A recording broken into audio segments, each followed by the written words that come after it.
자, 그러면 먼저 이렇게 그린 김에 해류를 한번 이야기를 해보겠습니다. 전 지구의 바닷물의 흐름. 예, 그거는 이거 딱 그리면 딱 보이죠. 자, 적도니까 가장 이게 적도잖아요. 적도. 그럼 해류의 순환은 적도만 알면 다 보인다. 자, 이러면 호주는 어떻게 생각해요? 호주를 그릴 때 어떻게 하면 되죠? 어떤 대륙도 경도, 위도 정보만 갖고 있으면 돼요. 그러면 경도는 어떻게 하느냐 하면 구체적 값 몰라도 돼요. 어느 대륙 바로 위에 어떤 나라가 있고 그 상대적 위치만 기억하면 돼요.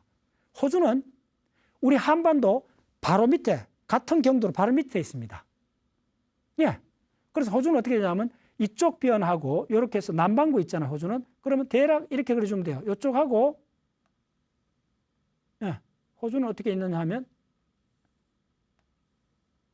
요거 일본 열도 이렇게 걸쳐 이렇게 있다고 생각하시면 돼요. 예, 약간 직사각형입니다. 호주는. 예, 저는 호주를 한 7번 갔다 왔기 때문에 이거 만보고도 다 알아요. 됐죠? 예. 이 정도만 있으면 돼요. 예. 자, 그러면 자, 바다 이름은 어떻게죠? 자, 대서양. 그다음에 이게 태평양, 인도양 됐죠. 그다음에 이쪽은 이제 남극해. 예, 이쪽에 북극해. 자, 대서양은 북대서양, 남대서양 이렇게 되는 겁니다. 자, 그러면 해류의 순환은 이 적도를 중심으로, 적도니까 이제 이렇게 어떻게 표현할까? 적도를 이렇게 표시해 보겠습니다. 적도를 중심으로 이 적도입니다. 이렇게 바다 적도가 이렇게 있다 합시다. 자, 그러면 적도의 뜨거운 물이 어떻게 순환하는 거 보여드리겠습니다. 무조건 자, 이렇게 해서 이렇게 올라가는 겁니다. 그래서 이걸 뭐라고 하냐면 북적도, 북쪽에 있는 적도, 아니지, 적도의 북쪽에 있는 바닷물, 해류, 북적도 해류라고 합니다. 이거 하나만 아시면 돼요. 그 다음에 어떻게 올라가겠어요? 대략 간략하게 해갖고 이렇게 올라갑니다. 그 다음에 여기에서, 자, 그 다음에 요렇게 흐르는 게 뭐냐 하면 남적도, 알겠죠? 남적도 해류가 됩니다. 이렇게 합니다. 이하 동문, 요것도 북적도 해류, 남적도 해류. 이렇게 하면 여러분들이 평생 기억이 안 잊어버려요. 오케이. 자, 그 다음에 인도양 이쪽에도 동일합니다. 북적도, 남적도. 크게 그려주세요. 이렇게. 인도양에 북적도 따뜻한 바닷물이죠. 그 다음에 남적도 같이 갑니다. 됐죠? 예. 예, 이쪽도 마찬가지요. 북적도, 남적도. 이게 항상 같이 이렇게 가요. 지구가 자전을 하는 방향 때문에 그랬습니다. 됐죠? 일단 그렇게 하고. 자, 그 다음에 따뜻한 물을 한꺼번에 다 정리해 줄게요. 이 따뜻한 물이 곧장 차가워지지는 않죠. 이렇게 남반구로 밑으로 내려가면서도 따뜻한 물이 그대로 유지돼요. 됐죠? 이렇게 그려주면 돼요. 여도 이게 호주죠. 호주에 이렇게 가니까 이제 이름도 굉장히 간단합니다. 이름들 이렇게 가면 이게 바로 뭐냐면 동호주죠. 바로 동호주, 예, 따뜻한 바닷물입니다. 됐죠? 자, 그 다음에 이쪽도 이렇게 따뜻한 바다로 내려와요. 예, 예. 이건 뭐라 하냐면 이쪽에 브라질 있잖아요. 그래서 이건 브라질 해류라고 그래요. 브라질. 색깔 따라 필요할게요. 자, 그 다음에 이어도 어떻게 되죠? 이렇게 따뜻한 물이 이렇게 올라가는 거예요. 이게 굉장히 유명한, 이거 중요하다 이렇게 진하게 그려줄게요. 이게 그 유명한 멕시코, 이쪽에 멕시코만 있잖아요. 이게 멕시코 난류입니다. 네, 됐죠? 그 다음에 차가운 바다를 그려주겠습니다. 차가운 바닷물. 오케이. 차가운 바다는 간단해요. 자, 이렇게. 차가운 바닷물 어떻게 되느냐 하면 이렇게 올라가는 이게 이렇게 가면 이게 바로 북태평양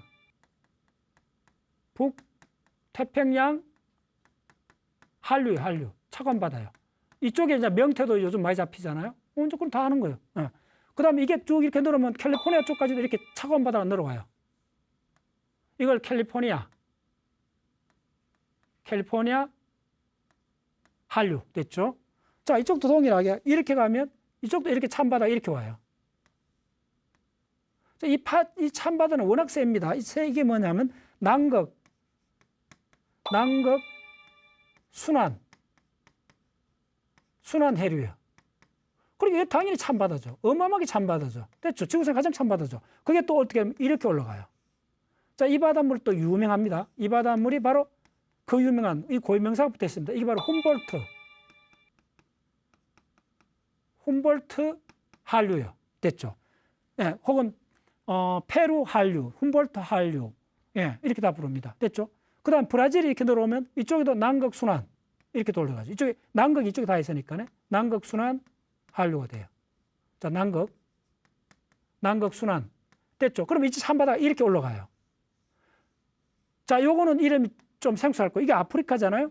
아프리카 해안을 따라 올라가는 이거는 이름이 있어 고유명사가 있습니다. 이게 벵골라.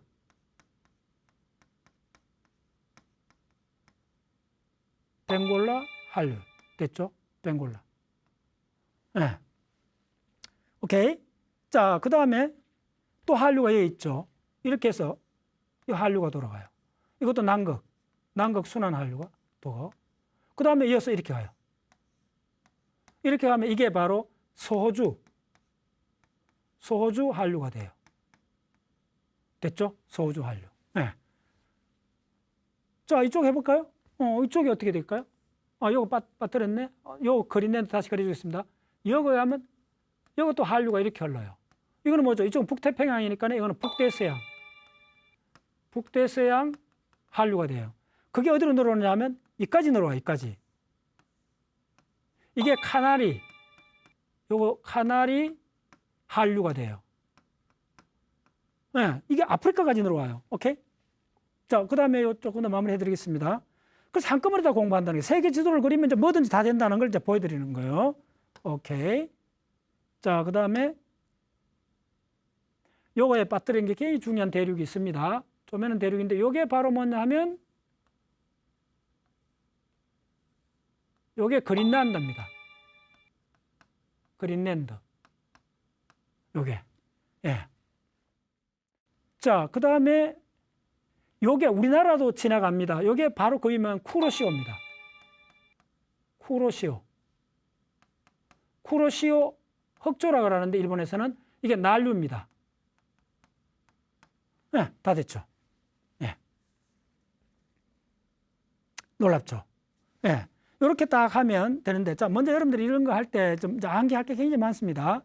일단 그러면 이 대륙별로 면적이 어떻게 되는가도 예, 이때 덤으로 아셔야 됩니다. 예, 대륙별로 면적이 어떻게 되는가. 지구상에 6개, 5대양, 6대주, 6개 대륙이 있는데 6개 대륙을 면적을 다 합치면 100이라 두면 비율이 어떻게 되느냐 하면 가장 적은 대륙이 호주 대륙이죠. 호주는 6%. 좀 많이 적어주겠습니다. 자, 그러면 두 번째 큰 대륙이 어딜까요? 네, 적은 순으로 나열하면.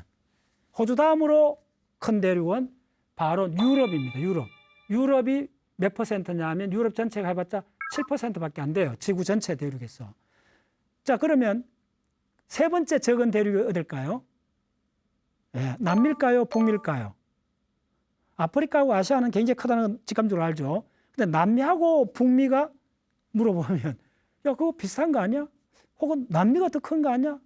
잘 모르겠죠. 네.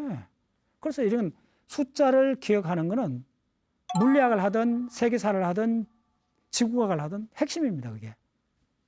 예. 남미가 적습니다. 북미가 큽니다. 북미가 남미보다 상당히 더 큽니다. 놀랍죠?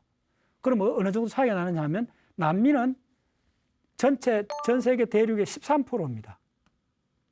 됐죠? 북미는 몇 퍼센트쯤 될까요? 예. 미국이 크다 해도 글쎄, 근데 미국도 있고 캐나다도 있잖아요. 미국, 캐나다는 다 우리나라 한반도에 40배가 넘습니다. 엄청 큰 데잖아요. 그리고 또 아이슬란드가 있잖아요. 아니, 그린랜드가 있잖아요. 그래서 얼마냐 하면 전 세계 면적의 이게 얼마냐 하면 18%를 차지해요. 됐죠? 오케이. 자, 그러면 남은 게 아프리카하고 아시아인데, 물론 아시아가 가장 크다는 거 직감적으로 알죠. 그럼 얼마나 큰가? 바로 숫자가 대답을 해주는 거예요. 아프리카가 얼마냐 하면 전 세계 면적의 22%입니다. 예. 아시아는 얼마일까? 예. 33%입니다. 하나 말씀드릴게요. 아시아에 있는 여기 있는 이 시베리아가 얼마냐면 한반도의 60배입니다. 60배. 한반도 60배가 넘습니다. 대략 60배로 기억해 주세요. 그만큼 큽니다, 이게. 이렇게. 그러면 아시아는 전체가 얼마냐면 전 세계 면적의 33%입니다. 전 세계 육지 면적의 33%가 아시아에 있습니다. 자, 그러면 암기를 어떻게 하는 거 보여드릴게요. 6, 7, 13, 18, 22, 33 암기됐죠. 자, 그러면 그것도 어떻게 암기하면 6만 기억하시면 돼요. 6 다음에 7 그냥 순차적으로 하고 6하고 7 다음에 13이 되잖아요. 여기까지는 그냥 암기가 돼버려요. 6, 7, 13. 그 다음 18 따로 암기하고 그 다음에 아시아, 아프리카는 리듬 있잖아요. 22, 33 끝. 됐죠. 이렇게 하면 나누면 여러분 얼마나 유용할까요? 정치 뉴스를 보든 경제 뉴스를 보든 역사를 공부를 하든 아프리카는 그만해. 어쨌든 됐죠? 자, 두 번째 중요한 지식을 말씀드리겠습니다. 그러면 여기서 지구에서 가장 뜨거운 데는 어딜까요? 당연히 적도죠. 그럼 적도를 한번 지나가 보세요. 이거 뭐냐면 적도 아프리카 대륙 있고 남미가 지나가죠. 그 다음 없어요. 아프리카 남미밖에 안 지나가요. 예. 그럼 적도가 지나가는 데는 뭐죠? 태평양 대서양이 다 있잖아요. 그래서 적도에서 어마어마한 수증기가 올라옵니다. 그래서 뜨겁잖아요. 어마어마하게 1년 내내 덥고 수증기가 막 올라올 거는 비가 쏟아져 오는 거예요. 얼마나 오느냐 하면요. 우리나라가 대략 1,400mm 1년에 그런데 우리나라의 3배 막 이렇게 됩니다. 3,000, 4,000 막 이렇게 쏟아질 수도 있습니다. 열대우림은. 그럼 1년 내내 막 그냥 물에 젖어 있는 거죠. 그러니까 식물들이 온도가 높고 습도가 높으면 식물들이 무성하게 자라는 거예요. 그걸 뭐라 그러냐면 뜨거운 열대에 있고 비가 많이 오는 숲이라 해서 열대우림 숲이라고 합니다.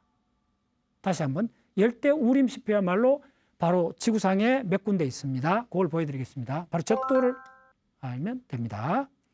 그래서 어디냐 하면 열대우림 지역, 열대가 바로 어디에 있는가 보여드릴게요.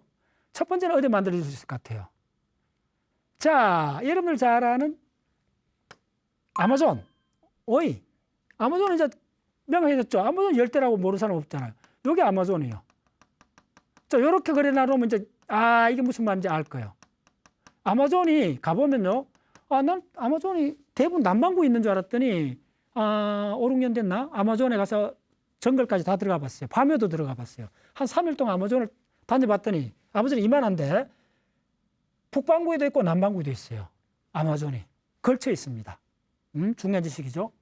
자, 그러면 또 아마존이 이 적도가 지나가면 이쪽도 정글이 돼야 되는데 같은 위도니까네.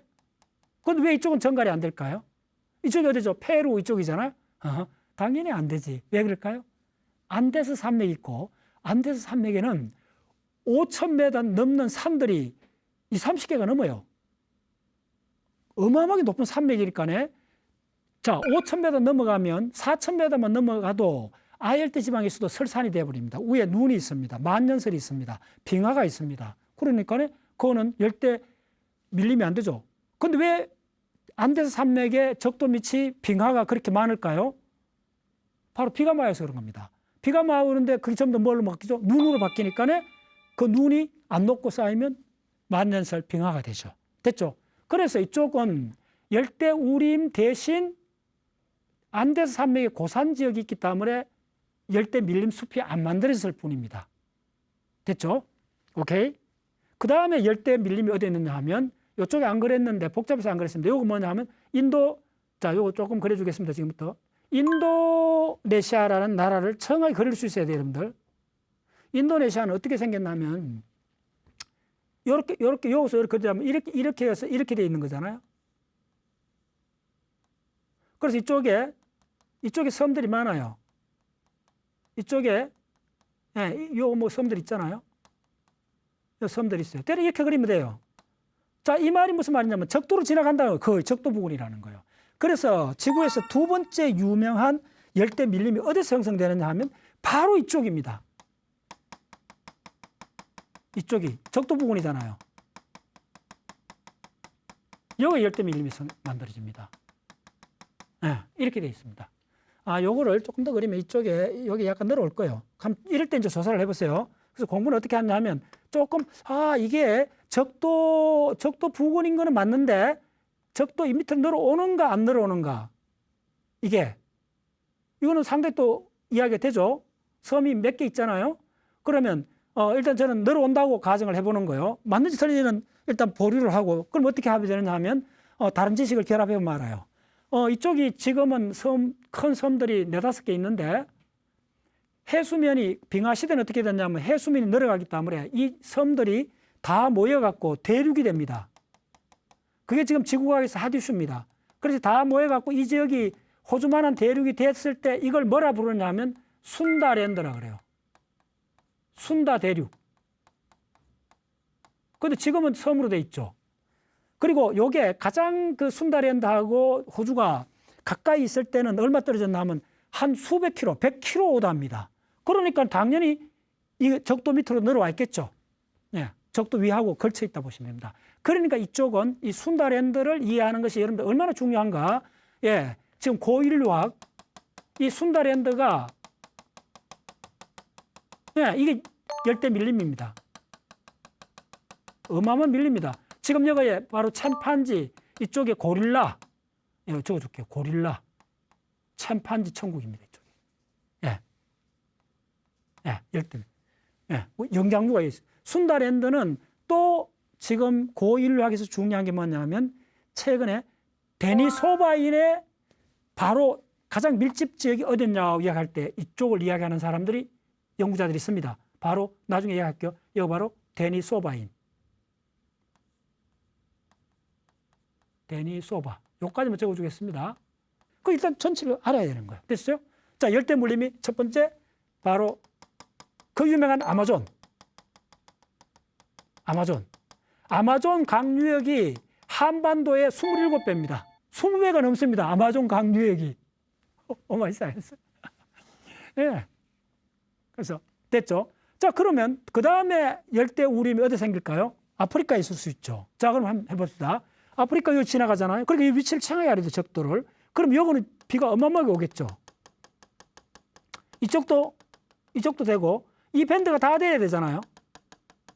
자, 이제 요게 아프리카 열대 밀림입니다. 일단 이렇게 해주고. 자, 잘 따라오세요. 좋아요. 네, 보세요. 이게 아프리카 열대 밀림입니다. 자, 이렇게 하면 이제 열대 밀림이 완전히 정리가 되죠. 열대 우림 숲. 비가 어마어마하게 1년 내내 비가 쏟아지고 그냥 찜통 같은 거기서 식물들이 어마어마하게 번성해서 아마존 밀림이 전 지구의 산소의 뭐 20%인가 뭐 이래 맞는다는 거 10%인가 이런 이야기 들어보셨죠? 예. 그래서 이건 알아야 되는 겁니다. 캘리포니아 한류 찬바다잖아요. 한류가 지나가면 요게 뭐죠? 캘리포니아잖아요. 그리고 캘리포니아 한류인데 캘리포니아에 사막이 많습니다. 캘리포니아 면적의 상당 부분이 사막입니다. 이게. 예. 혹시 들어보셨나요? 캘리포니아에 있는 사막 이름. 이게 바로 그 이름은 모하비 사막입니다.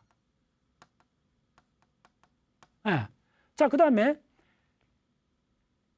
또 이쪽 남미에 이렇게 해서 북남극 순환 해류가 이렇게 적도를 향해 올라가면서 이 어마어마하게 찬바닷물이잖아요.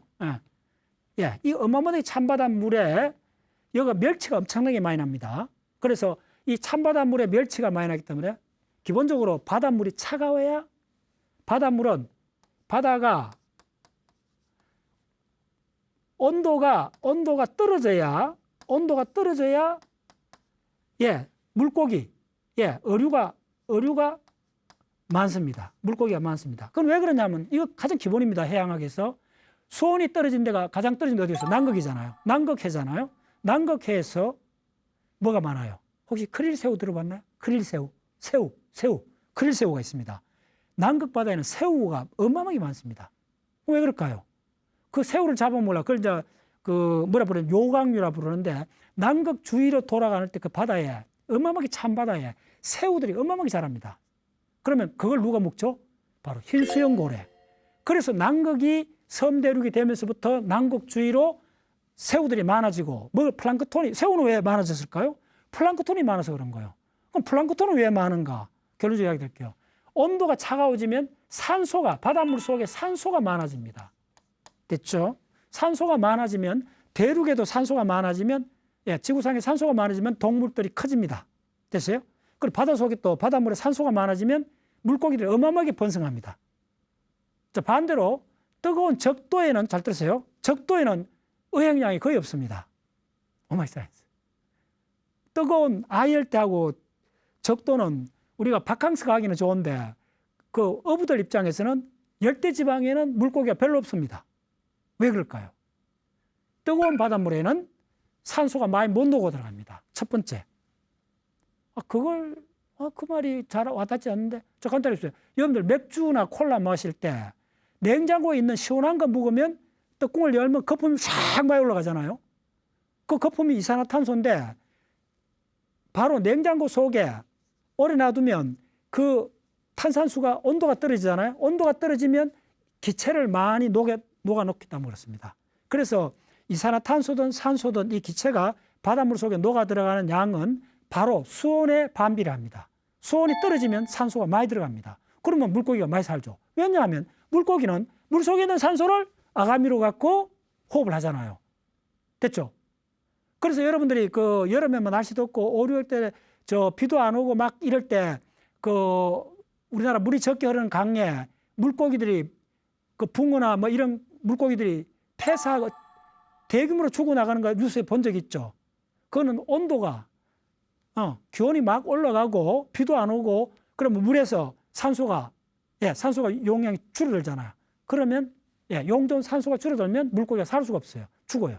바로 이 원리 하나면 바닷물이든 민물이든 바로 물고기가 많이 살려면 물에 산소가 많이 녹아 들어간다. 산소가 많이 녹아 들어가려면 물이 차가워야 된다. 그래서 지구상에 가장 물고기가 많이 나는 데는 주로 찬바다입니다. 대표적인 게 캐나다. 얼마나 추워요. 그 뉴펀들랜드 어장. 그 뉴펀들랜드 어장의 누가? 바로 대구잡이. 됐죠. 그래서 대구 잡기 위해서 아이슬란드에서 바로 붉은 머리 에릭 그 뭐 아들인가 해갖고 쭉 가서 그거 해갖고 콜럼버스가 저 아메리카로 남미로 가기 이전에 중남미로 가기 이전에 뭐 500년 전인가 먼저 바로 아이슬란드에서 캐나다 쪽으로 백인들이 들어갑니다. 바이킹족이 들어갑니다. 제가 그쪽에 다 가서 촬영했거든요. 아이슬란드 가서. 그럼 뭐 그쪽에서 왜 갔느냐? 바로 대구. 이게 찬바다에서 물고기가 어마어마하게 풍성하게 자란다. 꼭꼭 기억해 놓으세요. 그러면 열대지방에는 바다에는 어획량이 줄어드는데 그럼 열대는 물고기가 없단 말이냐? 열대 바다 전체는 물고기가 상대적으로 빈약한데 아열대하고 열대에서 물고기가 많이 몰려있는 곳이 딱 한 곳이 있습니다. 뭘까요? 딱 한 곳이 있습니다. 그게 뭐냐면 바로 산호섬입니다. 그래서 산호섬은 바닷물 수온이 1년 내내 20도 이상 돼야 돼요. 19도 이상 돼야 돼요. 그래서 아열대 지방에 많습니다. 대표적인 게 산호섬이 가장 유명한 게 호주 동해안에 있는 산호섬입니다. 보여드릴까요? 호주 동부에 있는 산호섬이 요거 있습니다. 이 섬이 길이가 얼마냐? 3,000km. 오마이 사이언스. 제가 7년, 8년 전에 바로 저쪽에 가서 스쿠버 다이빙 그 장비 딱 쓰고 저 밑에 들어가 봤습니다. 산호섬이 3,000km. 물론 그 섬 중에 하나 가봤죠. 여러분들도 가면 들어가 볼 수 있습니다. 산호섬이 어마어마합니다. 그 다음에 이쪽에 호주 이쪽에 윈더자나는 이 지역은 이쪽도 들어가 봤는데 여는 사막, 그 대륙 한가운데 산호섬이 육지로 올라와 갖고 산맥을 만든 게 250km입니다. 언제 만들어졌느냐? 고생대 대봉기 때 만들어졌습니다. 고생대 대봉기. 그럼 고생대 대봉기가 대략 언제인지 알아야죠. 대략 4학년 전입니다. 고생대 대봉기. 4학년에서 3억 6천 년 사이에 바로 고생대 대봉기 때 전 지구적으로 산호섬들이 전 지구적으로 출현합니다. 어마어마하게. 그거 흔적이 남아있는 게 호주 서쪽에 가면 윈더자나라는 국립공원이 있습니다. 비포장도로. 시드니에서 끝까지 가려면 거의 한 일주일 걸릴 겁니다. 저는 퍼스에서 윈더자나, 거기서 EBS 촬영을 다 했죠.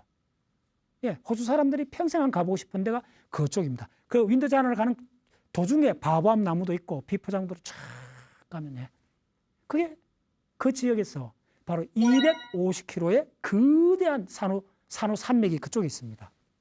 거기서 직접 제가 봤더니 삼엽충이 그 산호 이 산맥에 그냥 박혀 있는 거예요. 오케이. 바로 이쪽입니다. 그 정도 좀 이야기를 모르면 어떻게 되나 하면, 자, 그래서 여기까지 마무리하겠습니다. 이건 또 덤으로 아시는 게, 바닷물이 차가워야 의행량이 많다. 그런데 그러면 적도 지방에는 의행량이 주는데 유일하게 적도 아열대는 뭐가 있느냐면 산호섬의 생태계가 어마어마하게 번성합니다. 자, 그건 왜 그럴까요? 산호섬하고 뭐하고 같으냐 하면 바로 대륙에 있는 열대우림이 바닷속에 있는 게 산호섬이라 이렇게 생각하시면 됩니다. 됐죠? 오케이. 자, 사막 해보겠습니다. 사막은 무조건 찬바닷물이 지나가면 그 해변가에 있는 대륙은 사막이 됩니다. 자, 그 원리를 설명드릴게요. 찬바닷물이 지나가면 바닷물이 수증기가 될 확률이 낮죠. 네, 추우니까네. 전기가 안 올라가죠. 그러면 물기가 없잖아요. 그렇게 사막이 되는 거예요, 첫 번째. 무조건 사막이 되는 원인이 몇 가지가 있는데 그 중에 하나가 찬바닷물이 지나가면 한정탕이 안 되잖아요. 뜨거운 바닷물이 지나가면 수증기가 올라가고 바로 비가 되죠. 그럼 열대우림이 생기죠. 그런데 찬바닷물이 지나가면 수증기가 안 올라오니까 비가 안 내리죠. 비가 수백 년 동안 안 내릴 수도 있어요. 그럼 100년 동안 안 내리는 데를 제가 가봤습니다. 비가 안 와요. 칠레 저쪽에 가면 어떤 도시, 그쪽 위에 가면 거의 100년에 비가 한두 번 온다는 도시도 있습니다. 진짜 놀라워요. 그건 찬바닷물이 지나가는 겁니다. 자, 됐어요? 그러면 캘리포니아 한류, 찬바다가 지나가면 모하비 사막, 캘리포니아에. 자, 그 다음에 이쪽에 남미 대륙에는 어마어마한 찬바닷물, 그 유명한 훔볼트. 자, 훔볼트라는 사람이 발견해갖고 훔볼트 한류라 그러는데, 여기서 생긴 사막이 그 유명한 지구상에서 가장 지독한 사막입니다. 해변가에 쪼렇게 있는데 이게 그 유명한 아타카마 사막입니다. 아타카마. 들어보셨죠? 아타카마 이쪽이 그 아타카마 사막이 있고 그 영역에 안데스산이 높은 안데스 산맥이 있는데 그 안데스 산맥의 해발 5,000m 꼭대기에 지구상에서 가장 최신의 천문대 단지가 있습니다. 그쪽을 갔다 왔어요, 제가. 그런데 왜 건조한 사막 있고 산맥이 있는 해발 5,000m의 천문대가 있느냐? 간단합니다. 물기가 있으면 우주에서 나오는 별의 전자기파의 상당한 부분이 흡수되어 버립니다. 그래서 별을 연구하기 어렵습니다. 그래서 지금 하와이 마우나케아 천문대도 해발 4,000m, 칠레 아타카마 그쪽에 안데스산 꼭대기 천문대도 해발 5,000m. 왜 이렇게 높은 데 지을까요? 천문대를. 간단합니다. 낮은 데는 바다 이 물기에 의해 갖고 수증기가 생기면 우주에서 오는 별빛의 전자기파가 흡수돼 버립니다. 그럼 별을 연구하기 어렵습니다. 그래서 무조건 높은 데로 올라갑니다. 건조하고 높은 데, 물기가 없는 데로. 됐죠? 아타카마 사막. 자, 그 다음은 이쪽에 어디냐면 호주, 서주에 사막이 있습니다. 제가 서주 사막을 6번 갔다 왔죠. 이렇게 있습니다. 이게 전부 다 사막입니다. 이 가운데까지 사막입니다. 자, 그런데 그러면 동호주는 이쪽이 뭐죠? 시드니, 멜번이 이렇게 있잖아요. 왜 동쪽은 왜 사막이 없느냐? 자, 보세요. 이건 내가 그려줄게요. 워낙 중요하니까요. 동쪽은 실록이 풀어져요. 이게 사막이 아니요. 이쪽은. 이건 왜 사막이 아닌데? 이건 왜 사막이냐? 예. 만약에 호주를 더 위로 적도 지방에 갖다 놓으면 이 동쪽은 열대 밀림이 돼버릴 겁니다. 놀랍죠? 남반구에 상당히 내려와 있습니다. 어디밖에 내려와 있냐면 호주 이 밑이 바로 남이 30도 지나가고 바로 칠레 맨 남쪽이 언제냐 하면 이쪽쯤이 남이 60도쯤입니다. 이런 걸 다 아셔야 돼요. 남이 60도. 호주 이쪽이 시드니 요점이 남이 30도쯤입니다. 됐죠? 그러니까 야들을 한 30도 북쪽으로 올려갖고 적도를 지나가게 하면 시드니, 멜번은 완전히 아마존 같이 돼버립니다. 그런데 놀랍잖아요. 같은 대륙인데, 가장 적은 대륙인데, 바로 호주, 서주, 서쪽은 어마어마한 사막이 되어 있는데 동쪽은 사막이 아니잖아요. 왜 그럴까요? 위도노 같은데. 왜 그럴까요? 이때는 바로 7, 80%가 바닷물 때문에 그렇습니다. 동호주는 뜨거운 바닷물이 넘어오죠. 바로 적도에서 각 바닷물이 꺾여 이렇게 들어오잖아요. 그러니까 뜨거운 바닷물이 있으니까 이거는 비가 많이 오니까 적당한 온대 지방이니까 실록이 우수한 우리나라하고 비슷하게 돼 있고 이쪽은 어떻게 되죠? 바로 서주 찬바닷물이 올라가잖아요. 서주 해류가 올라가니까 어떻게 되죠? 이거는 사막이 생겨버리는 거예요. 됐죠? 자, 이제 사막하고 열대 밀림이 어떻게 생기는가? 세계 지도를 그려놓고 하면 30분 만에 끝나요. 평생 헷갈리지 말고 세계 지도를 딱 그려놔놓고 위도 따라 나눠보라는 거예요. 됐죠? 자, 그 다음에 이쪽으로 해봅시다. 벵골라 됐어요? 벵골라 찬바다죠. 찬바다 같으면 뭐다? 사막이 생긴다는 거예요. 무조건 그래주면 돼요. 찬바다 같으면 사막이다. 어디? 요거 있다는 거예요. 요거 있다는 거예요. 이 사막이 그 유명한 들어보셨을 거예요. 칼라하리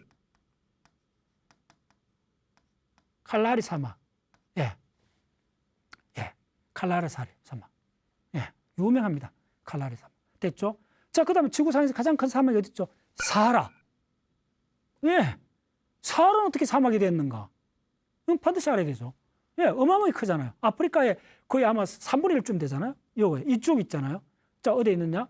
이게 적도잖아요. 사하라 사막은 적도 위쪽에 있습니다. 어머 이상해서. 자, 우리나라 사람들 갑자기 물어보면 사하라가 적도가 지나가는데 아니냐 이렇게. No. 적도 북쪽에 있습니다. 그것도 상당히 북쪽입니다. 대략 적도에서 한 북이 한 20도 이렇게 돼 있습니다. 북이 한 20도. 20도 사우스입니다. 이게 여가 자, 다 알죠? 우리 초등학생도 다 알죠? 그 유명한 사하라 사막이 이렇게 돼 있습니다. 지구상에서 가장 큰 사막 이까지죠. 이거는 이까지죠. 자, 이제 재밌잖아요. 왜 이까지 됐을까요? 이 사하라 사막이 이렇게 돼 있잖아요. 이게 다 사하라 사막이에요. 다 그래줄게요. 이게 다 사하라 사막이에요. 왜 이게 사막이 됐을까요? 자, 그리고 사우디도 사막이잖아. 덤으로. 어이, 이게 무슨 말이야? 이 밴드 전체가 다 사막이네? 통째로 알게 됐잖아요. 왜 그럴까요? 자, 설명드릴게요. 자, 이쪽에는 바닷물이 이 사우디아라비아 못 들어가잖아요. 홍해 쪼매는 거 있잖아요. 그 바다에 영향을 못 하죠. 그러니까 이거는 통째로 어떻게 되느냐 하면 이쪽에 카나리 해가 늘어오는 거에 영향. 근데 이 카나리 해 영향 하나 갖고 이 찬바닷물 때문에 사막이 생긴 거는 일부 맞습니다. 이게 다가 아닙니다. 요거는 대략 뭐 일부가 하고 더 중요한 거는 사막은 요 밴드에서 생깁니다. 요 밴드에서. 대표적으로 요 밴드에서 섬이 별로 없잖아요. 대륙이 없잖아요. 없기 때문에 안 드러납니다. 요 밴드에서 생깁니다. 그래서 요 밴드 이렇게 꺼보면 인도가 조금 위에 올라가기 때문에 인도는 사막이 없는 거예요. 요 밴드가 사막이 생깁니다. 요게 가장 중요한 게 요 밴드가 얼마냐를 보여드릴게요. 요거 위도가 20도에서 30도 사이. 북이든 남이든 20도에서 30도입니다. 요 남이도 요거잖아요. 자, 보세요. 그러면 왜 북이 남이 20도에서 30도의 사막이 생기는가를 이게 지구과학에서 굉장히 중요한 겁니다. 자, 그걸 설명드리겠습니다. 자, 지구가 이렇게 있답시다. 그러면 적도가 지나가면 그 다음에 북이 남이 30도를 그려줘야 돼요. 남이 30도. 북이 남이 30도. 그 다음에 북이 남이 60도. 북이 남이 60도. 됐죠? 이렇게 되어 있습니다. 그래서 이게 60도 노스, 60도 사우스. 됐죠? 그 다음에 30도 노스, 30도 사우스. 됐죠? 자, 그럼 요게 가장 기본 패턴이 지구과학에서. 그래서 이게 자전을 하는데, 그런데 이제 이거 지구과학자들 알게 된 거예요. 요 30도 사이에는 요렇게 순환을 해요. 남반구, 북반구 요렇게. 반대 방향이죠? 대략 요렇게 합시다. 요렇게 순환을 해요. 자, 그 다음에 60도 순환은 어떻게 되느냐 하면, 요 색깔로 하면 초등학생도 이해할 거예요. 60도는 요렇게 돌아가는 거예요. 독자적으로. 요렇게 순환을 해요. 공기가, 대기가. 됐죠? 그럼 남이에도 이렇게 순환하는 거예요. 그래서 지구과학자들이 이 순환을 요렇게 다른 데 교류 안 하고 요 길이 30도 내에서 하고 30도, 60도 내에 하고 이렇게 다르다는 거예요. 그래서 요 순환을 지구과학자들이 기후학자들이 알아냈어요. 요걸 뭐라 그러냐 하면 요걸 페렐 순환. 사람 이름입니다. 순환. 대기가 순환합니다. 그 다음에 남이 북이 30도에서 순환하는 걸 이걸 하들리. 하들러 순환. 예. 요것만 이해하시면 거의 다 이해됩니다. 지구의 기후는 어떻게 되냐면 거시적으로. 자, 그러면 이렇게 한번 생각해 보세요. 적도는 뜨거운 바닷물이잖아요. 굉장히 뜨거운 바닷물이 이제 이글이글거려요. 적도에서. 예, 적도에서 뜨거운 바닷물이. 그럼 어떻게 되겠어요? 자, 이걸 입체적으로 그려보면 이렇게 되는 거예요. 적도의 뜨거운 바닷물이 어떻게 되느냐 하면, 여기다 그려주겠습니다. 적도의 뜨거운 바닷물이 이렇게 바닷물이 있는데, 이렇게 수증기대가 올라가잖아요? 올라가면, 여기 구름이 형성되죠? 그럼 올라가는 도중에 어떻게 되겠죠? 비가 떨어지죠? 예, 비가 내리죠. 그래서 적도에는 어마어마하게 비가 쏟아지는 거예요. 그런데 이렇게 올라간 이게 30도에서는, 북이남이 30도에서는 어떻게 되느냐 하면 야가 이렇게 가서 이렇게 이동을 하는 거예요. 이렇게 와서 북이남이 30도에서는 이 구름이 이렇게 탑시다. 그럼 비를 떠들었잖아요. 그럼 이 높이가 얼마냐 하면 이까지가 얼마냐 하면 가장 높은 데가 이게 10km쯤 됩니다. 10km. 이게. 그래서 예를 들어 인천공항에서 비행기를 타고 이륙을 하면 저 밑에 구름이 깔리잖아요. 그 구름 높이가 얼마냐 하면 10km. 대략 9,000m에서 10,000m 정도 됩니다. 전지구적으로. 예. 그걸 뭐라 하냐면 대류 경계면이라 그래요. 구름이 생긴다. 거기는 구름이 없어요. 그 밑에는 비가 오고 장마가 져도 위에 올라가면 10km 위에 올라가면 청청하늘, 항상 1년 내내 하늘이 맑습니다. 그거는 구름이 그까지 못 올라요. 수증기가 올라올 수가 없어요. 됐죠? 그러면 자, 이까지 이게 이제 10km 쪽에 올라가는 야가 북이 남이 30도로 올라가요. 30도 노스, 30도 사웨스로 이동을 해요. 이동을 하면 자, 비를 떨을 간에 어떻게 되냐면 이게 건조한 구름이 돼요. 건조해지고 공기가 건조해지고 높은 데 있을 간에 저 온도가 낮아져요. 저온이 돼요. 온도가 낮고 건조한 바람이 돼요. 그럼 야들이 저온이 되면 온도가 떨어지면 공기가 무거워져요. 공기가 무거워져요. 그럼 늘어올 수밖에 없죠. 공기가 무거워지니까요. 여기서 늘어와요. 늘어오면 건조한데 무거운 공기가 늘어오니까 늘어오면서 이쪽은 덥잖아요. 바닷물 가까이 오면 뜨겁잖아요. 적도니까. 아니, 남이 30도, 그러면 아열대 지방이죠. 그러면 늘어오면 뜨거워지니까 어떻게 되냐면 이쪽이 다 늘어오면 이 공기는 어떻게 되느냐 하면 굉장히 늘어오면 남이 북이 30도로 늘어오면 이게 바로 뭐냐면 공기가 고온이고 건조한 바람이 돼요. 오마이사이즈. 됐죠? 그러면 이 뜨거운 열풍이, 건조한 열풍이 늘어오는 것이 뭐다?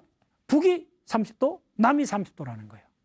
그러면 그 중심을 해갖고 대략 보면 북이 한 20도부터 북이 30도까지는 대륙이 있다면 그건 깡그리 사막이 되거든요. 오마이사이즈.